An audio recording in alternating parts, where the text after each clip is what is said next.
Hi, all of you. Welcome to Shanmugh Mayas Academy. The topic that I'm going to discuss today is about foreign direct investment. So let us know first what is this foreign direct investment. Foreign direct investment அப்படிங்கிற term எக்கனாமியில் we are using in many places.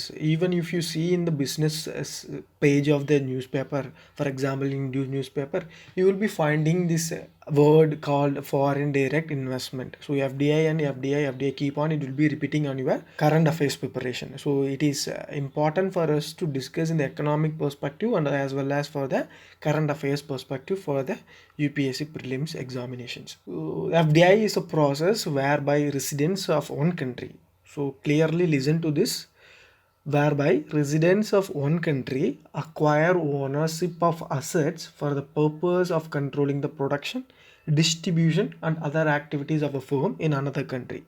For example, take me as a man who is willing to take me as a businessman who is willing to invest in one country like USA, but I am living in India.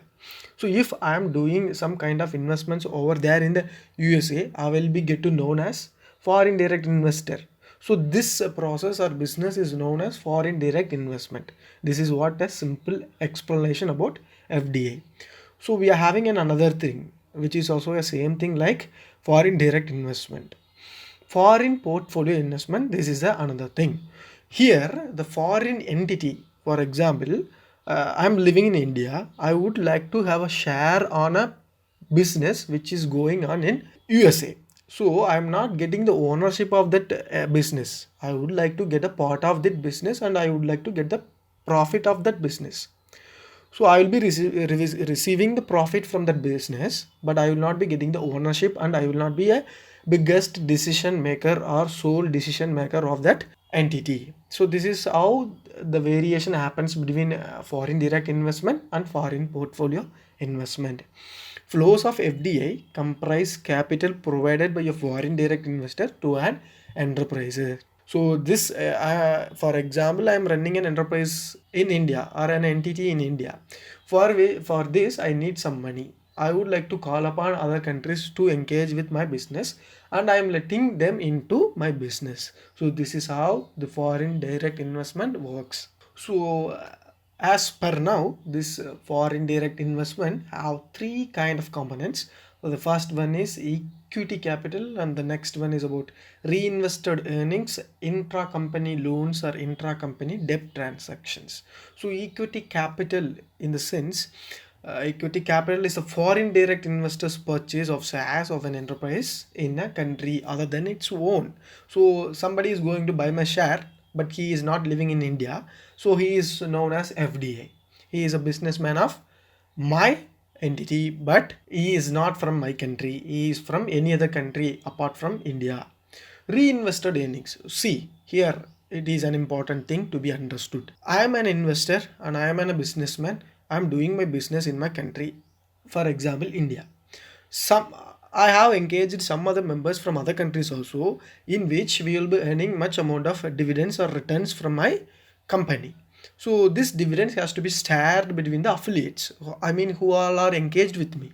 But here I am not sharing my dividends with those all affiliates. Instead, I am getting those earnings with their concern. I am going to invest it on more and more again and again. So this is what reinvested earnings. The earnings are not given. The dividends are not given individually or separated individually. It is gonna be an input for next project which is going to be done as the same place called India. Intra-company loans or intra-company debt transactions. So this is a short-term or long-term loan process or borrowing process which is happening between the investors and the affiliate enterprises. I'm running an enterprise in India and I'm having some affiliates. Because of some negligence happens in the monetary policy of my business, I would like to get loan, which may be short term or long term loan, which depends upon the company's need, but I will be getting the short term or long term fund from the affiliates. That is what known as intra-company loans or intra-company debt transactions. So routes through which India gets FDI. So we have discussed what is FDI and what is the kind of FDI is happening in India. So how this FDI is entering into India? How, what all of the pores are there for welcoming other countries to invest their money in our country for the wealth and welfare of India. So there are three kind of ways. One is automatic route, and the second one is about government route, and third one is about foreign investment facilitation portal. Automatic route in the sense, in this the foreign entity does not require the prior approval of government or the RBI. Here the person who is investing in India, who is not a citizen of India or he is not living in India, he is getting some money to incur in our country and he would like to earn the profit. So in this automatic route, he will not or does not require the prior approval of the government or the RBI. And the next one is about government route. So in this way, we have to get the approval to enter into India and take the process. The Foreign Investment Facilitation Portal, it is a single window clearance of applications which are through approval route. So you can get the approval by just submitting your application in the portal called Foreign Investment Facilitation Portal, FIFP.